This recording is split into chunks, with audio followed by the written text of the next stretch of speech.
Hey everyone, RogueGold here. Welcome back to The Division 2. This week, the game's second ever Incursion released, titled Broken Rain, and it brings with it new challenges, new mechanics, a new exclusive exotic reward. But, as you likely know if you're clicking on this video, Incursions are tough pieces of content, so this video is here to guide you to success. We're going to be walking through and covering each of the major encounters within this incursion, detailing my team's strategies and builds used to overcome them. I do want to give a small caveat. This is a week 1 guide, so if you're watching this 6 months, a year down the line, things very well may have evolved or changed since now, but with a few runs under my belt at the time of making this video, this should get you through without too much trouble. So I very much hope you enjoy this and find it useful. If you do, a like on the video would be greatly appreciated, and I hope you will consider subscribing for more content like this in the future. Timestamps are down below for each section that we're going to cover, but let's get to it. Alright, so upon loading into Broken Rain, you will find yourself here within this nature environment, and after following the mission objectives, hearing copious amounts of exposition, you will end up looking over this logging camp. The objective here is very simple. You're just going to want to clear out all of the adds present. You take on a very tanky boss that will spawn in, and that's it. But some tips to get this done. This is going to be a recurring theme for this video, but tank roles and builds are extremely valuable and relevant within this incursion. This is the loadout that my team and I used for this fight. We have Foundry Bulwark for self-sustain. The Mosquito Pistol works wonderfully for boss aggro, and I think it's the MVP item of this incursion. And then additionally, we have the Tardigrade chest piece for team protection. I don't think you really need a dedicated healer at this part, so the other 3 roles can be DPS in any configuration that you want. Those players could run the Caduceus for heals if those are needed. Otherwise, if you want to use the Striker's chest piece, you want to use the Equalizers, you want to use St. Elmo's, Lexington, or the gear shift and tipping scales, it's really up to you. We mostly sat back behind these piles of wood, took out the adds as they became visible. The tank is then just going to kite the boss with Mosquito, and the DPS players want to get in as much damage as you can when he's nearby. In the meantime though, watch out for these snipers that will spawn up on these upper catwalks. There are going to be a lot of snipers throughout the incursion, and they're one of the most lethal elements. And additionally, Lester will set fire to the areas that he travels in this arena, so keep that in mind that flames will accumulate, and it's better to take him out sooner rather than later. Alright, we then move on to the patch escort portion of the mission. Now, in case you are stumped on how to proceed, here you want to enter this door on your right and hit the button. Then you can all gather up at this fence before proceeding. For this portion, our team used the exact same tank loadout. Here is a reminder of its layout. And beyond this, once again, just have 3 DPS builds of your choice. I do think that 1 to 2 Caduceus weapons is recommended on a striker build. It makes it easier for everybody to stay alive. But what you're going to be doing here is escorting this Warhound. Now, you may notice in the mission dialogue, the operator says that if you leave Patch behind, he will stop moving, and you can actually use this to your advantage. So, have everybody clustered up at the gate, and then when it opens, all 4 of you are just going to want to run straight ahead. You will leave Patch behind as you go in and deal with adds, and there are a lot to deal with here. You'll find some heavies, some gunners, down the hill is an APC. However, by the time you go and destroy that APC, that is when more adds will begin to spawn back near Patch, so we found it best to work out to destroy 3 of the weak points on the APC. At that point, you could then have the tank roll and 2 DPS players return to Patch to guard and begin escorting. The last player, however, will want to take out that 4th weak point on the APC, and then you need to scout ahead and prepare the bridge. So down the driveway here from where the APC is located, before you head to the mission objective, you're going to want to head straight back towards this shack, and inside you will find a power lever that you can pull. Once you do that, then you want to go back and approach the fallen bridge. Now, at first, you cannot cross this, right? However, to the right, you can go and climb down and walk across the riverbed. That will let you climb up and vault into this room, where you can then go and hit the 2nd power lever. And assuming you have done both of those 2 levers, then on this same side of the bridge, you can climb atop of this crane and hold the interact to make a makeshift bridge move into place. Once done with that, this 4th player can go and meet up with the escort team, who has hopefully been thwarting all kinds of NPCs and moving Patch forward. As you approach the bridge, some enemies will spawn atop the fortifications on the far side, but you just need to get Patch to the wall, where he will then auto-detonate to clear a path. And once you clear out the remaining enemies and head into this courtyard, this immediately launches into boss number 2, Dwayne. But once again, the approach here is fairly simple. The 3 DPS players are going to want to stay near the entrance to this courtyard. We found it best to just hug this big truck for cover. The tank player then heads out into the open. This takes the focus fire from the defensive turret turrets that have activated, and they do not have weak points. But with enough regen, you should be fine, and using Mosquito, you can force Dwayne to turn towards you, because the mechanic here is that his shield is completely invulnerable, so his backside is the only weak spot once his armor is broken. So the tank just needs to stay alive, turn Dwayne away from the DPS players, they can then easily take him out. At that point, you just need to clear up any remaining adds, and then head inside the dam.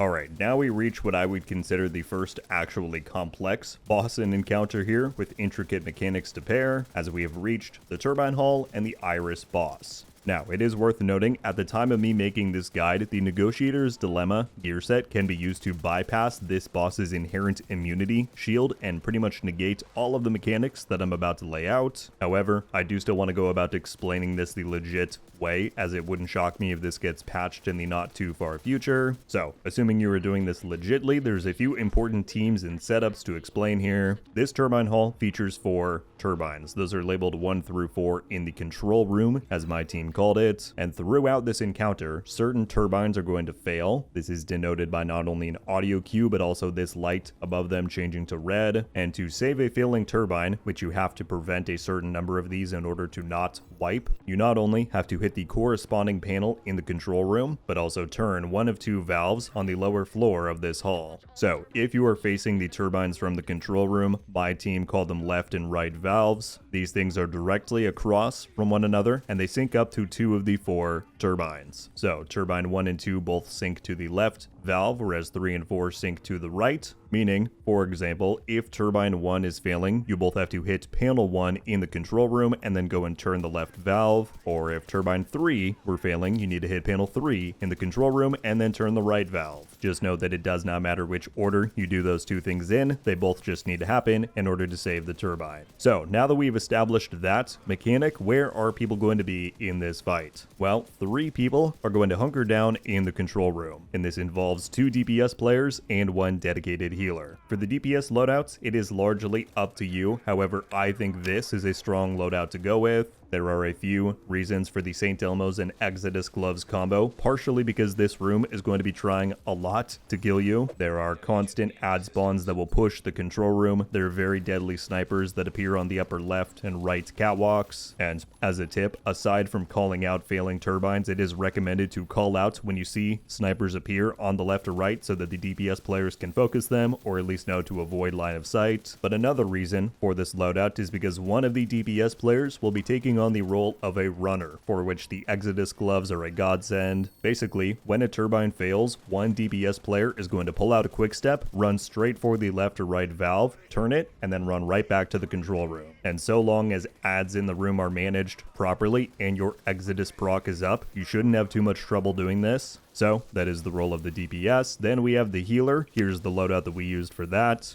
Now, this role is going to be fairly simple. You are posting up in the control room with the DPS and trying to keep everybody alive. This includes shooting chem launchers at the tank player wherever they are in the room, maintaining your hive charges for those within the control room, and then rezzing with birdies as needed. The healer's only other role is that when a turbine fails, it does tend to be easiest for the healer to just go and hit the corresponding panel within the control room. That way, the panel is hit, the valve is turned ASAP by the runner roll, and the turbine fail threat is going to be gone very quickly. So that's those. Finally, then we have the role of the tank. Now, some may consider this to be overkill, and feel free to use the previous tank loadout from the last 2 sections. I, however, went ahead and created a variation for this encounter specifically. The notable difference here is that this has 100% hazard protection, or 90, I should say, with 10% shock resistance mod. The reason being is that the boss in this room, who the tank will be kiting, has an electrified shield. She also goes and walks nearby various shock elements, but having hazard protection will make you immune from those stuns, which is very useful. So after the team saves a few turbines, the boss is going to spawn across the hall by the turbines, and at that point, the tank's job is simply to use the mosquito and hold aggro. After she spawns in, the turbines will continue failing, which the DPS and healers have the job to monitor. All you need to do as the tank is hold Iris on you as much as possible. If you happen to have downtime, you can try and shoot the snipers on the catwalks to pull their attention away from the DPS, but your primary job is keeping the boss on you and away away from the team. It is critical, however, and we showed this in the build layout, to have an EMP skill equipped. I personally prefer the Jammer Pulse, but you could also choose to use the EMP Sticky Bomb. The reason being is because after a certain point in time, Iris is going to run to a random turbine and begin recharging her electrical shield. And this is noted by a very visible electric link that is created between her and the turbine. All you need to do, once that link is visible, is use your EMP, and this will strip her shield away and open up a DPS phase. The good news is that there does not appear to be a time limit for this phase, or if there is, I've not seen it. It's incredibly forgiving, meaning if at the time you strip the shield, the DPS and healer players are actively saving a turbine or they're otherwise occupied, that's fine. But once the shield is gone, ideally you want to try and use the mosquito to draw Iris to this area between turbines 2 and 3, because this allows the DPS players to look straight across from the control room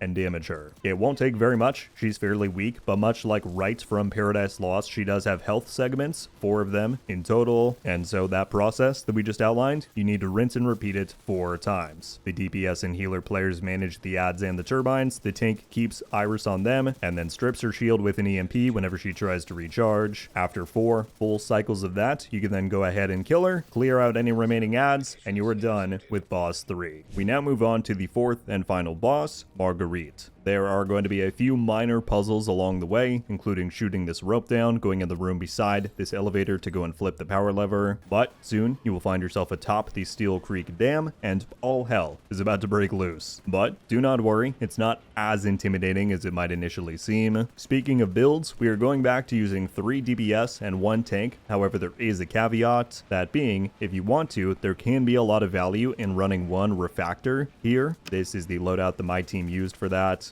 If you do not have this, it is recommended for 2 DPS players to run the Caduceus to keep the team healed up, whereas if you do have Refactor, then just 1 of those will suffice. Refactor just helps lock down the adds and snipers within this room a little bit better. However, it is not required if you would rather not. The overall playstyle is going to be relatively the same. So when you leave the initial spawn room, the 3 DPS, or the 2 DPS and 1 Refactor, are going to post up behind cover on the very end of the dam walkway right here. And you're going to stay here for the entire fight. I'm not exaggerating. You may occasionally get adds that will spawn next to you or behind you later on, so keep an eye out for those, but for the most part, all threats that you need to deal with will be down lane, and you just need to survive and eliminate. If somebody is going to be running a refactor build, it is advised to place the turret atop of this truck and piece of sheet metal. That seems to be the ideal placement to deter adds from spawning in nearby. You'll also want to be frequently shooting your oxidizer at the sniper spawn, and that is really the only notable thing the DPS players should be aware of. Snipers can spawn on either side of this tower in the middle, and like all other encounters up until this point, they can be very deadly. Fortunately, they will be of purple veterancy and fairly weak, so once you see a sniper spawn, just call it out. Everybody should then quickly focus fire to eliminate, but other than that one thing, you just want to bunker in and don't die. If there are any questions on the specifics of the DPS builds, here again it is largely up to you. If somebody wants to run a Coyote's Mask, that certainly does not hurt for overall group DPS. Otherwise, you could run the Overdog's Gloves for a higher damage ceiling, the Exodus Gloves for extra safety. You could go for 2 unit alloys with the salvo. Generally, though, for your main set, Striker or Tipping Scales is going to work best. But again, just be sure to have 1 to 2 Caduceuses on your team to make up for the lack of a dedicated healer. Oh, and if you run out of ammo, which you will at some point, you can run right back into the spawn room here to grab more. Now, however, let's talk about the tank role, which is going to be the most important role in this fight. I did go ahead and make a 3rd tank variation for this encounter in particular. Here it is. This one is fairly important to get right. You want to have a lot of protection from elites. I have 70% on this build. Beyond that, having decent amounts of hazard protection helps against the various statuses you'll find here. I've got 60% in total, but beyond that, some armor regen for sustain, tardigrade to keep you and your teammates protected. We're running the Ravenous for greater survivability by popping the huge amounts of bonus armor that can offer. If you don't have one of these, you should be able to pick it up from the PvE DZ quite easily. And finally, the quick step for running, which you're going to be doing a lot in this fight. So when the encounter first begins, you will notice this control panel in the spawn room allows you to get access credentials. The tank is going to grab these, and you'll then notice a 45-second timer appear. In these 45 seconds, you must run across the entire damn walkway to the far end and enter a mirrored chamber to insert the credentials. Now, if you don't make it in time, don't worry, you're not not going to wipe. You can go back and retry. However, with your protection from elites and the quick step, it shouldn't be too hard of a time. Mostly you just want to watch out for these shock panels. These light up in various patterns for each credential run that you do. There are also going to be mortars raining down, so obviously try to not get hit. But the walkway here offers several pathing options. There are vault overs on these structures in the middle. It's very much set up like a race course for this purpose. Once you successfully make a run, you then just want to insert the credentials, and you'll then be prompted to hit a button on your way back. This first button that you hit is for gate 1, which will become important shortly. Now,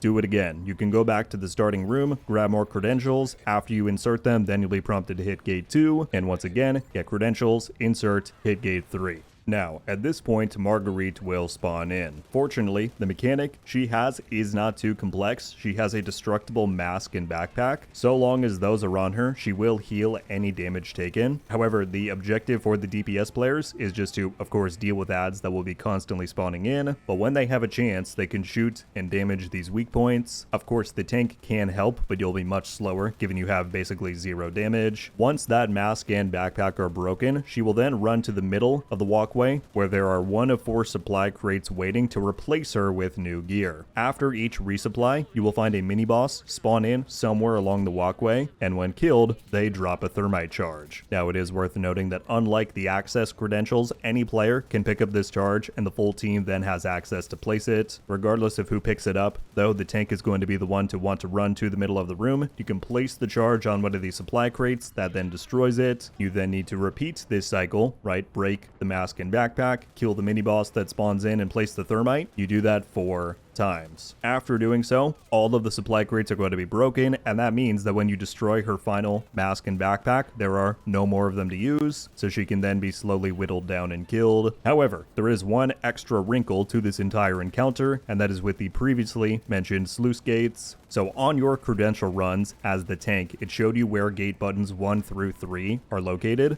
As the Marguerite fight goes on, those gates will begin to close. This is noted by a distinct audio cue, which sounds like this. You'll also see the lights above them turn from green to red, and you can also visibly see the gate closing slowly, but you might miss that at first glance. Fortunately, gates closing is an easy fix. You just go and press the corresponding button to whichever gate is closing, and it'll go back up. This will, however, continuously happen as you fight the boss, and sometimes there can be multiple up at once. They can go back to back. It can be the same one 2 times in a row. The tank's role here, after doing the credential runs, is primarily to run between these buttons, gates 1 through 3, ensuring they do not close, and in between, drawing aggro and helping out wherever needed. If these gates are not tended to, a pressure gauge will appear below the radar. That fills up the longer that a gate is closed, and if it does reach 100, you wipe. There is no getting around the gate mechanic. But again, with 70% protection from elites, armor regen, tardigrade, ravenous, you as the tank should not have too hard a time surviving out here. All the meanwhile, the DPS players are just going to be killing anything in sight from back in safety. But that's the fight. You manage the gates, you do Marguerite's weak point and thermite charge cycle 4 times. After that point, you can kill her, and you will walk away victorious. Well, everybody, there you have it. That is your complete guide for the Broken Rain Incursion in the Division 2. I very much hope that this guide was informative. Please do leave any remaining questions you may have down below. That said, I thoroughly enjoyed this incursion. It was much more combat focused than I anticipated, but that did make for some really tense fights. The environment of this one was spectacular. I loved the nature and dam setting. Also very pleased to see tanks get elevated importance in here. That's really a first for this kind of endgame content. So it was a great time all around. Let me know your thoughts on the Broken Rain Incursion down below. Also, if you have any of your own advice to share here, any strategies your teams use to make these fights easier, certainly share those as well. But that is going to do it for me on this one. Thank you all so much for coming by and watching, and until I see you next, RogueGold. Ow. Oh! We just got a ravenous! Haha! I might not be friendly. Let's go. Coming to the Division 2. Let's go. And